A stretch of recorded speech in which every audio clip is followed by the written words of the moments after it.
Welcome to our session. We will be talking today about an FYE and library collaboration, assessment and action for first year information literacy. And my name is Jenna. I'm a reference instructor librarian at Naugatuck Valley, and Jamie Hammond is the director of library services at Naugatuck Valley. Good morning. So Jenna and I are really excited to share our project. This is something that we worked on for the last couple of years, and we have some great results, and we think that you'll be really interested to see what we were able to do with them.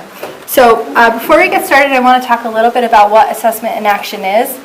Assessment in Action is a 3-year grant-funded program that is organized and run by the Association of College and Research Libraries, and it was part of an IMLS grant that was proposed in partnership with the AIR, which is the Association of Institutional Research, and also the land-grant universities, the APLU. And the goal of Assessment in Action is really to develop a community of practice around assessment in terms of information literacy. So not only teaching librarians how to do assessment, but really teaching them how to do assessment in terms of creating a community of practice that could be replicated at your own institution. So the first goal of Assessment in Action is to develop the professional competencies of librarians.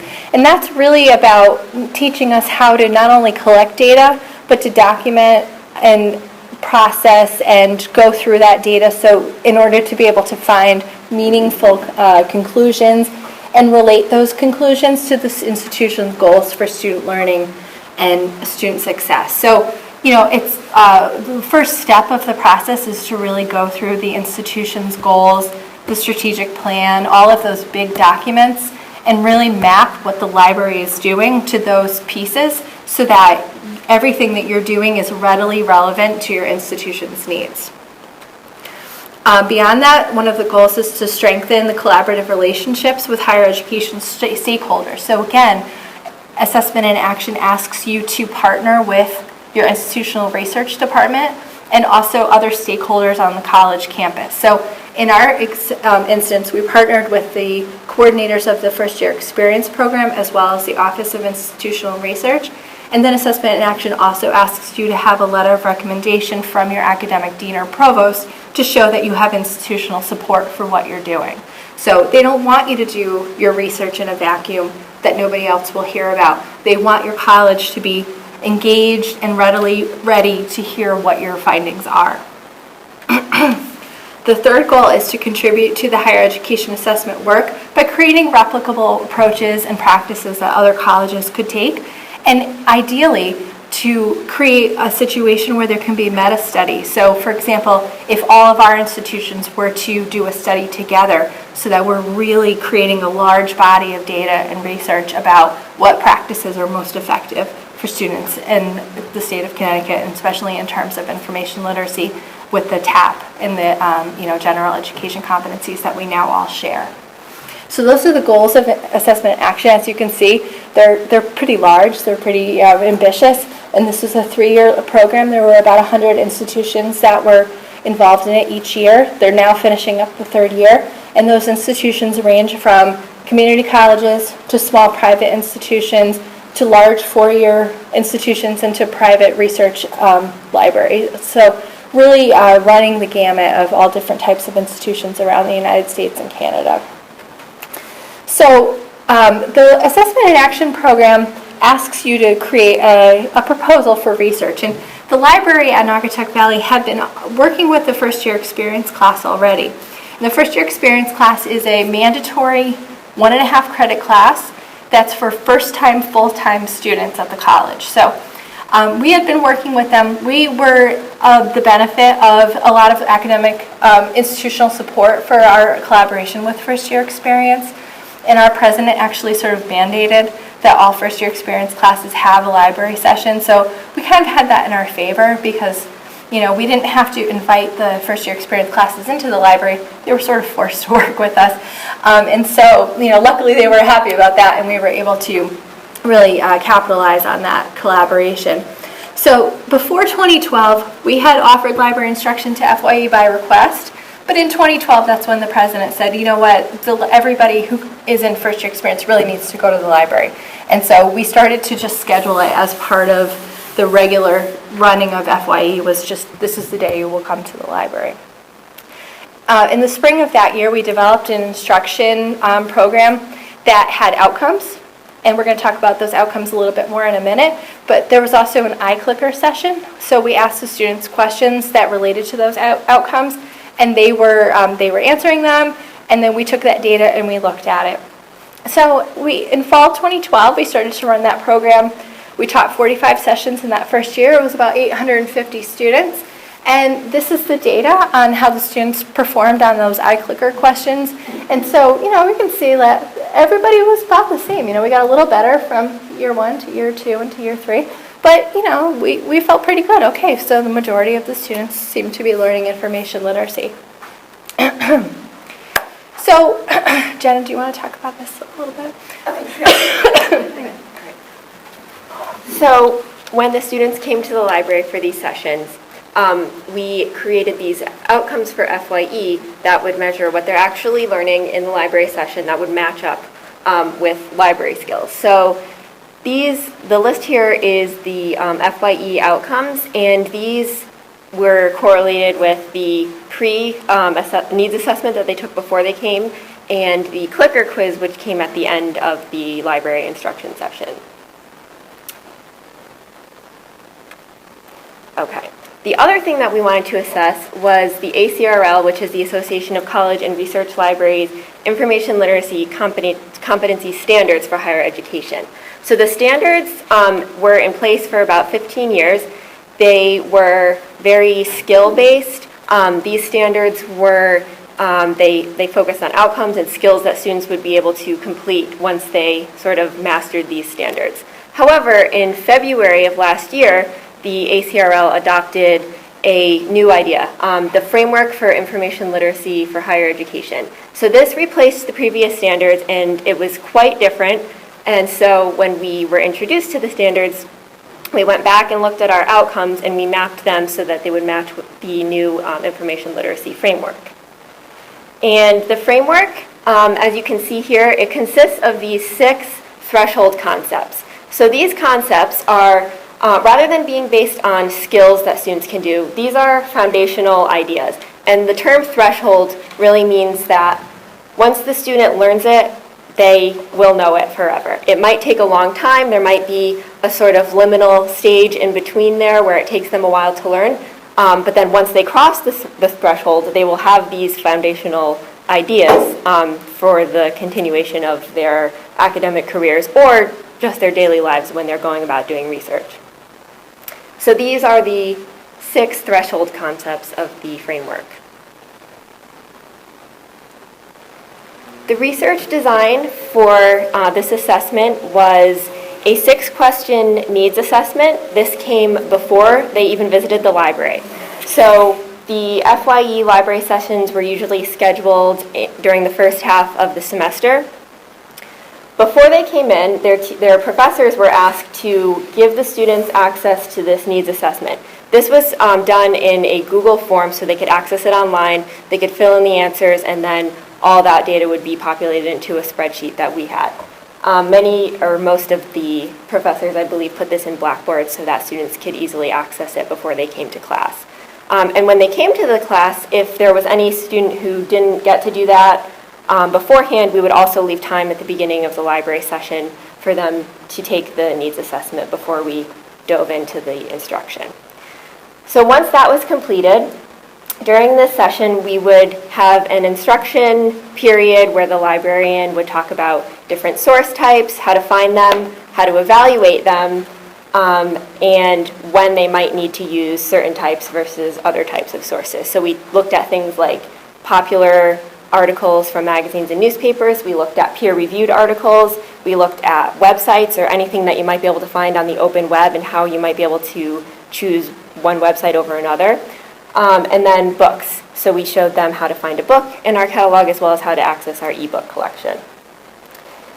When we were done instructing on that, we then divided the students up into small groups to work on a group assignment in which they had to locate one of the types of sources that we had discussed earlier on a given topic. And our topic for this assessment period was genetically modified foods. So they could go into the web, they could go into a database, they could go into the catalog to find these sources. And the trick was not to just locate one, but to actually evaluate one and pick what they thought would be the best source to use on a research paper. So we were really looking for them to evaluate what they found. All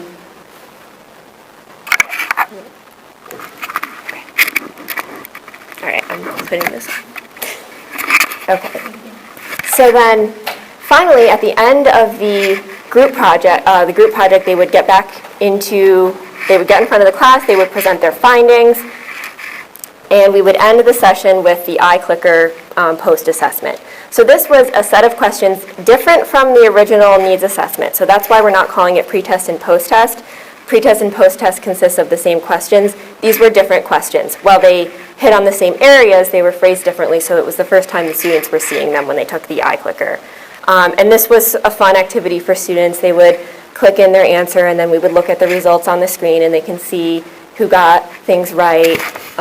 So that was usually a fun way to tie things up at the end of class, and it also gave us the assessment data that we needed to evaluate how these research sessions were going, maybe what they were still struggling with, and how their information literacy knowledge may have grown from the needs assessment to after the library session.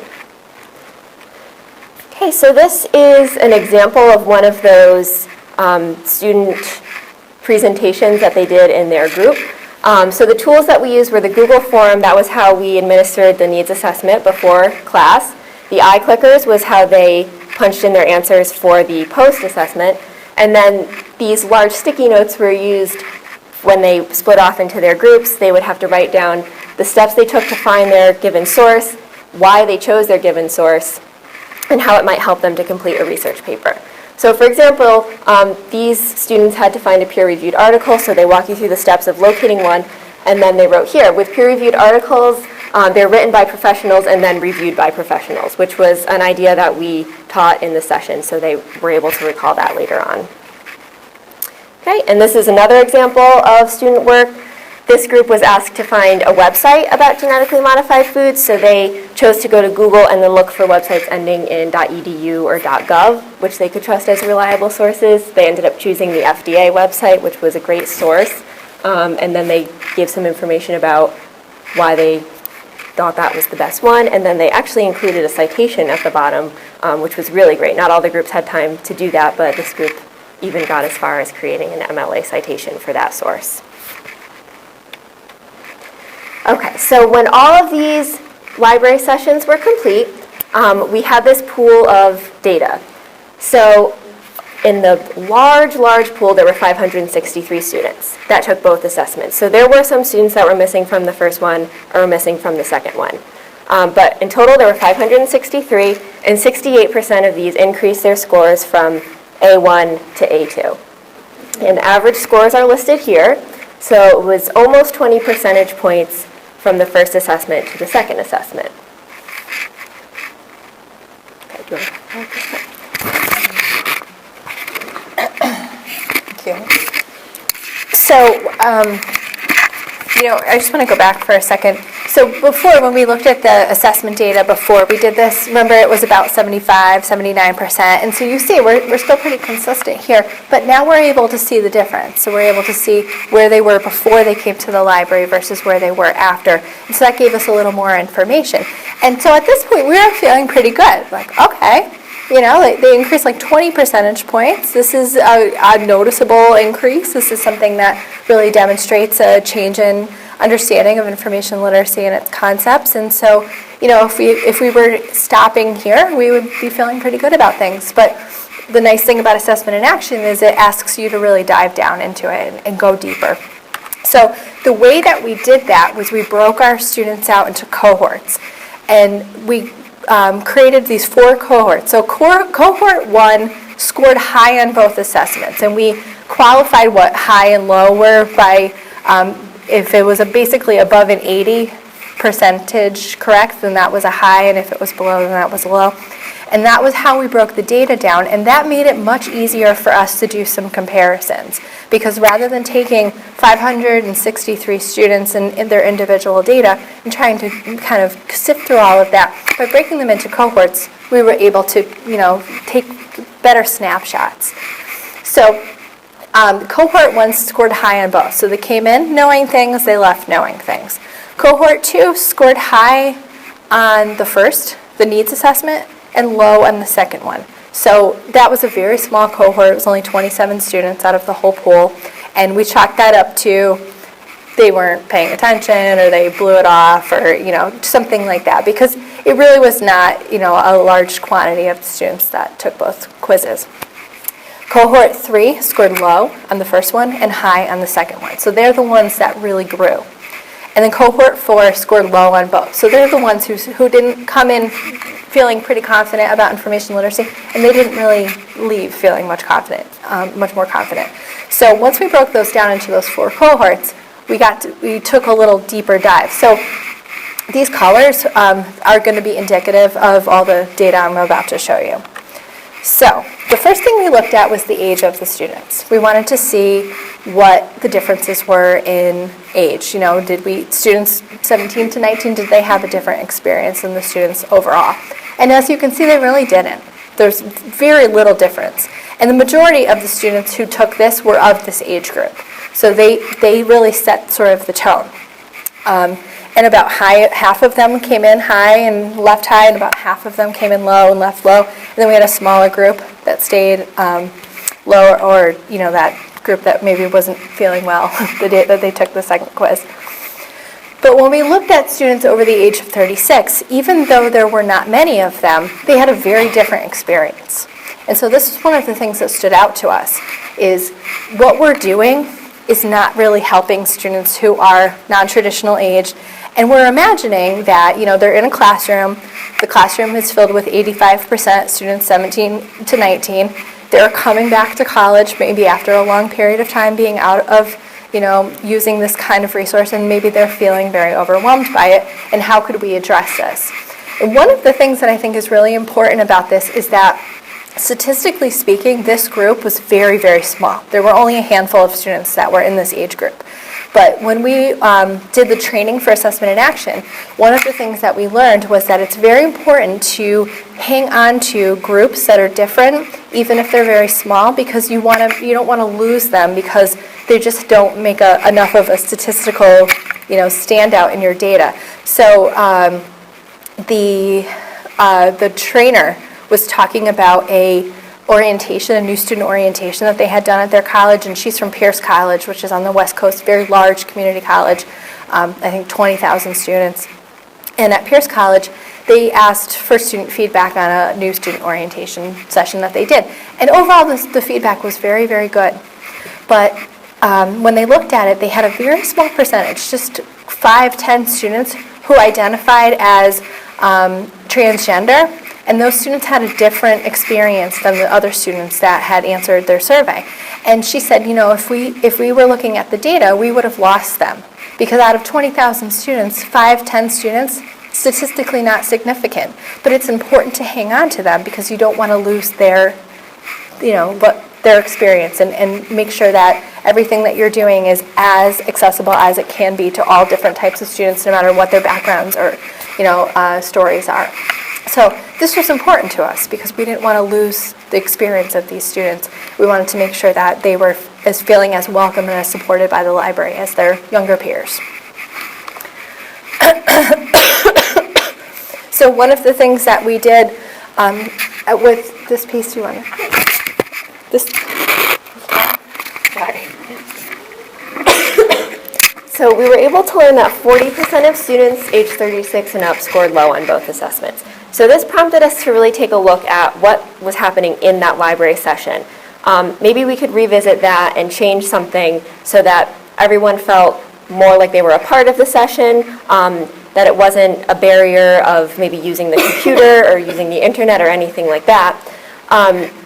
So we piloted a new model for this, for the FYE session in spring of this year, so just in recent weeks.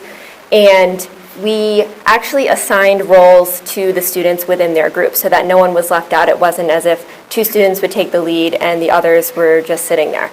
So we actually made buttons that they could pin onto themselves that said the roles on them. So for example, we had things like scribe, who would be taking the notes. The emissary would be the presenter to the class at the end. I forget what some of the other roles were, but basically everyone was included, everyone had a part to play, and if they forgot what their part was, they could wear their button that would tell everyone. So in this way, we thought that the group work portion of the FYE session would really make sure that everyone was having a say and everyone was included. And it did work well because the groups were a little bit smaller too, so there was really a chance for everyone to speak up and take on a role. And we also are interested in exploring programs that might provide extra supports for students in this age group. So one thing we will look at is the personal librarian program, where a small group or a small cohort of students is assigned a personal librarian. So that's their librarian that they can recognize by face. They have their contact information. So even if it's not for FYE, anything that they need help with, that's their go-to person in the library. So that's something that we will be exploring as a support for older students. Okay, so the second set of data that we looked at was high school. And once again, this would not have been possible without what IR supplied us with, because we were able to see where every student went to high school before they came to Naugatuck and then match the scores up. So right here on the left, we're looking at the average scores for suburban public schools in the service region.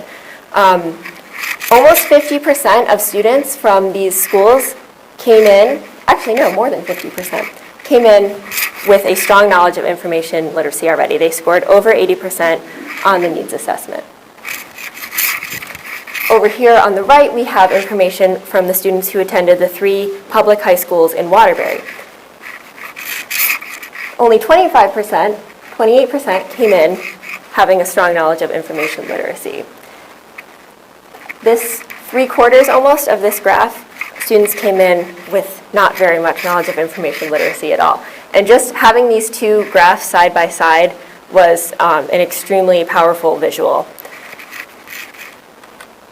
So overall, 45% of students had a strong information literacy background when they entered. So if we just took that number at face value, we might say, okay, so about half of the students when they come in already know about information literacy.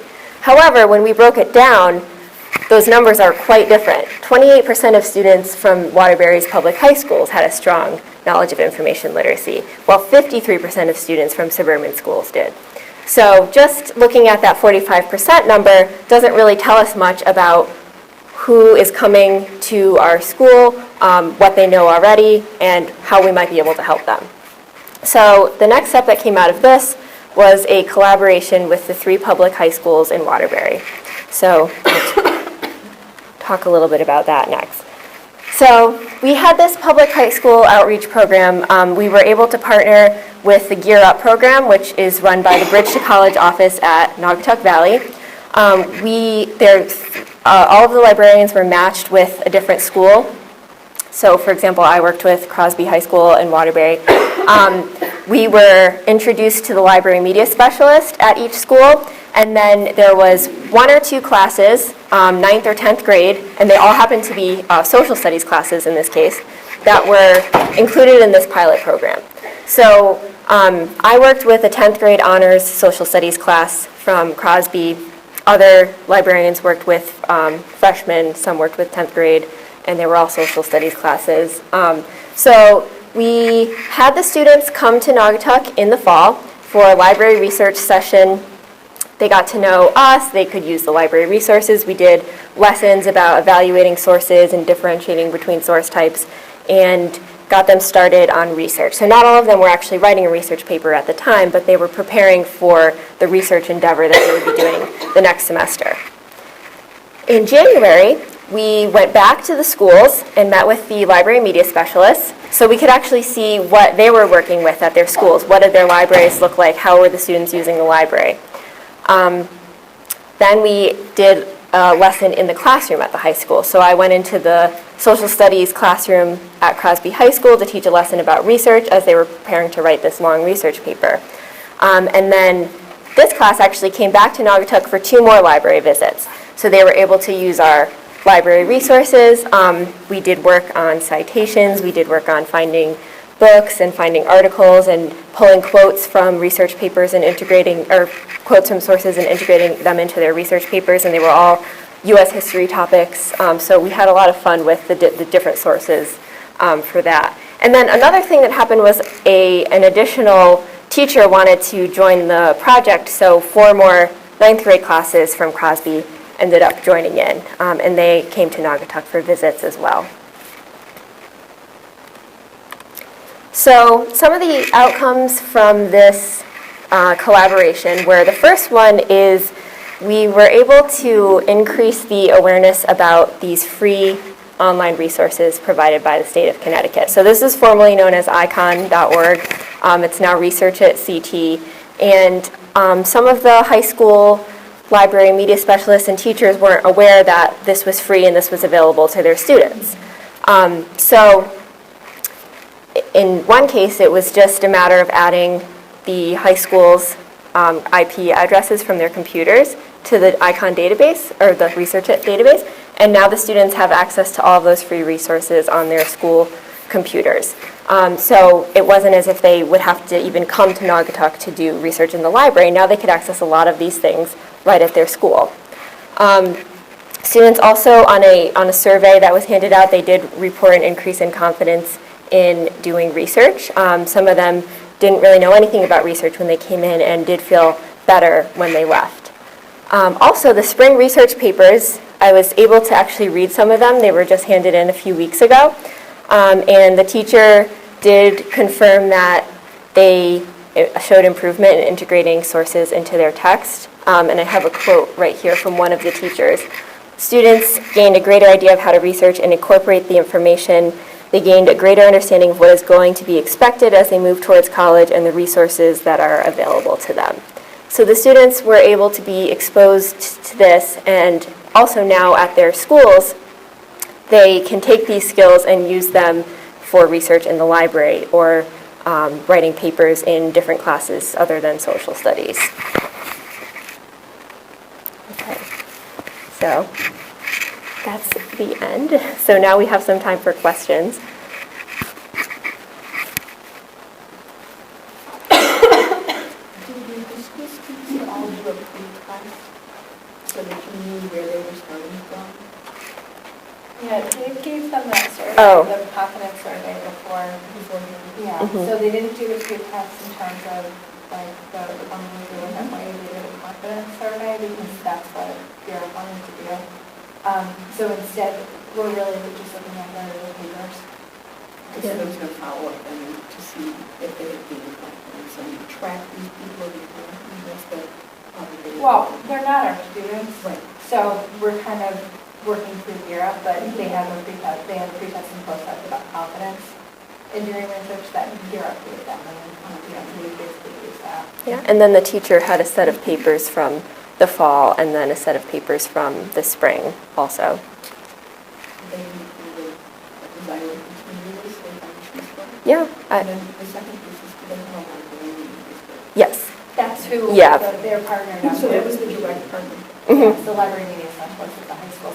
One thing that we noticed when we originally met with Vera to talk about this was that all 3 of the library media specialists at the high school were all very new in their positions. The most tenured of the 3 was there for 2 years.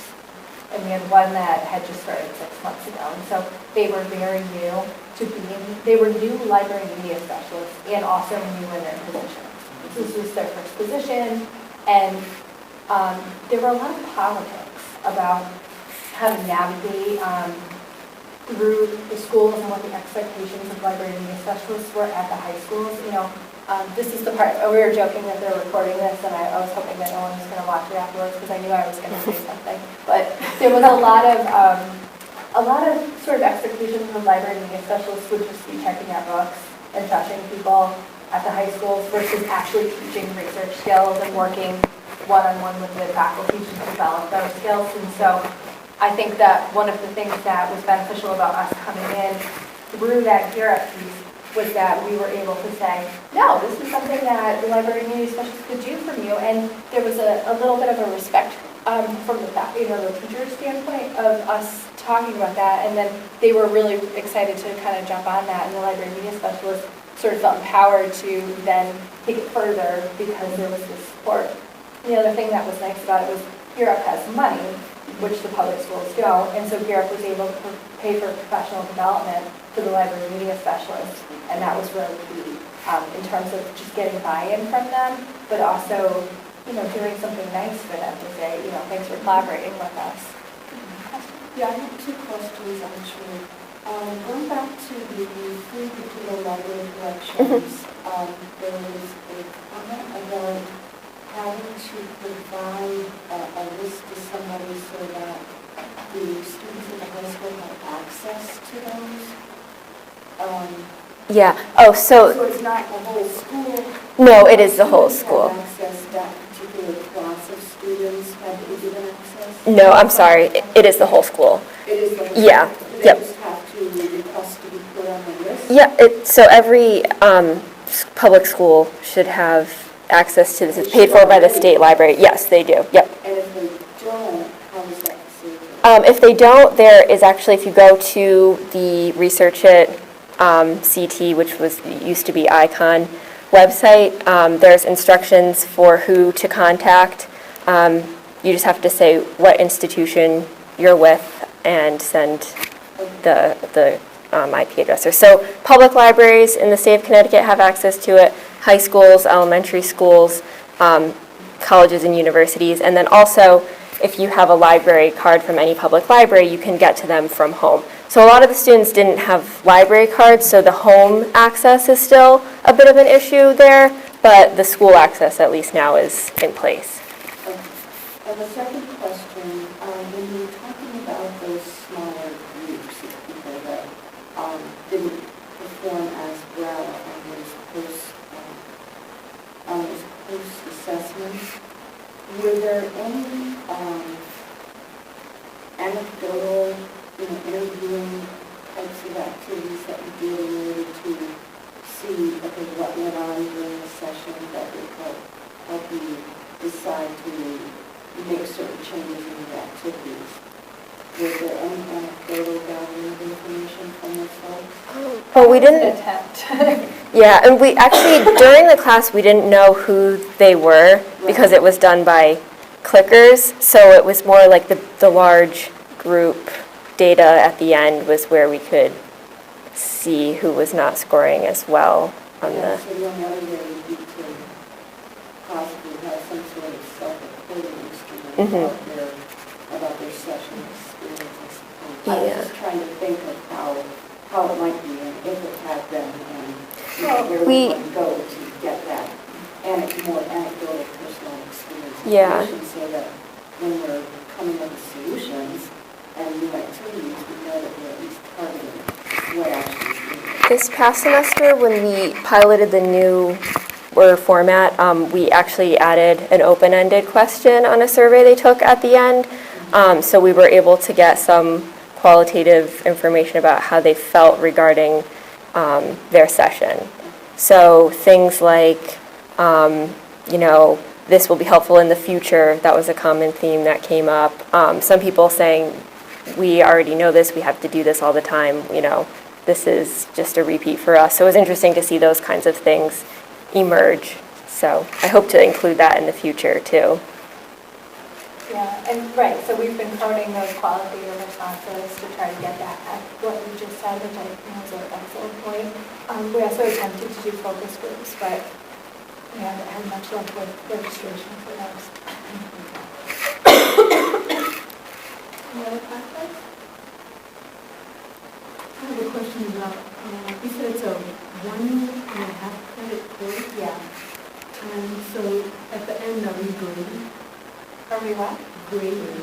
Are we giving them grades? Yes. No, we're not a faculty member of the board. So who's the faculty member? It's whoever's. Oh, you're just a component of Yes. that board. Got it. Some faculty chose to give a participation grade or, different incentives to participate, and others didn't, so it's depending on the faculty member. This semester, the pilot that we tried this semester, there was a homework assignment to be done before they came to the library, and the faculty member was responsible for assigning that, and there were grades associated with that as well. And it was funny because we had not asked that in the past because, we didn't want to be like, not only do you have to take an entire class period to come to the library, but we're also going to give you some homework. But when we went to the FYE committee meeting, that was actually proposed by the faculty. They wanted us to be able to concentrate more on evaluating resources versus like how to get to resources. And so they thought if the homework was about how to get to the resources, then the class period could be focused much more on the evaluation piece. And so, that's what we've been really kind of shifting towards.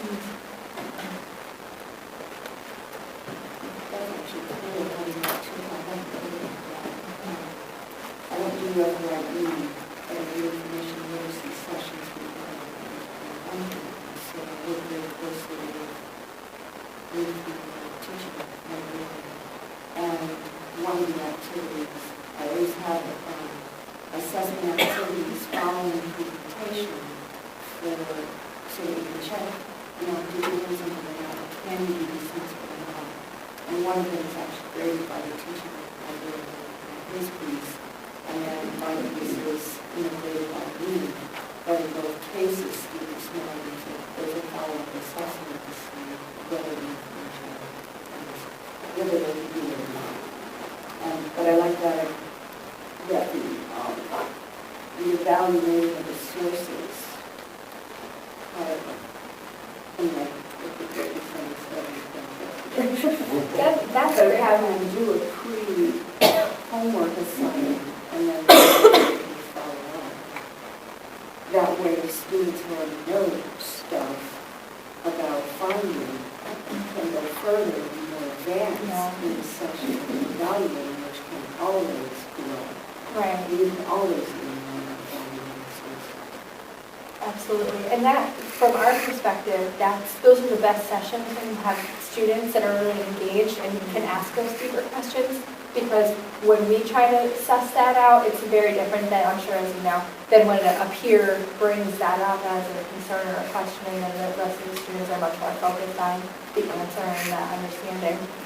So I really like when we can get the students to be very thoughtful about how to actually use the information that they're finding, because I think finding information, especially over the last couple of years, has become so much more something that students are familiar with. It's just what to do with it next. And so when we got that feedback from the teacher that Jenna worked with at Crosby about how the students had done a better job of integrating the information into their papers, that we were like, that's great, because I'd much rather them use a website and appropriately integrate it into their stance than to just find a peer-reviewed article and then have it just kind of floating there and not connecting with their paper at all.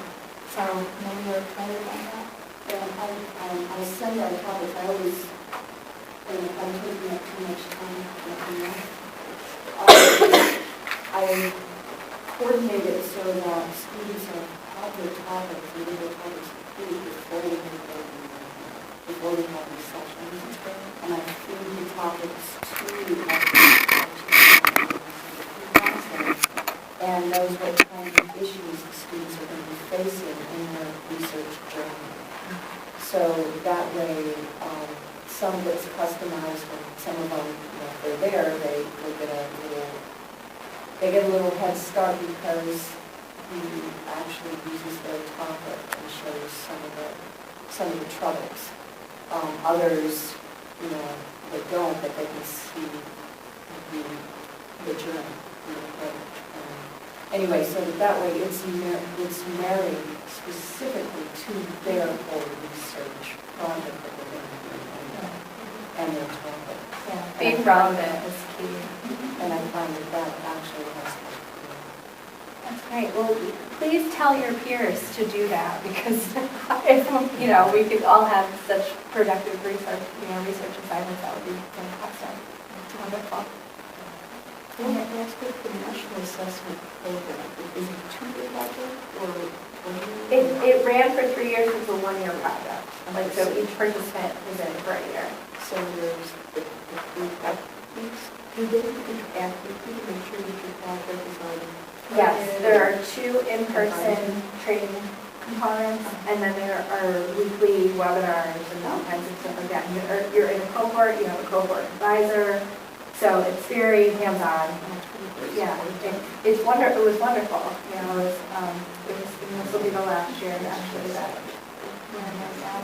But they're looking to replicate some of the content to make it so that you could take it back to your institution and do something to continue on.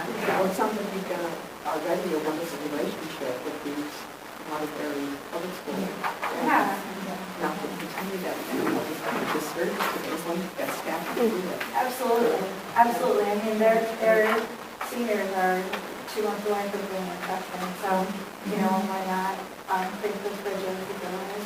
Have you seen any kind of positive impact in terms of bringing a student's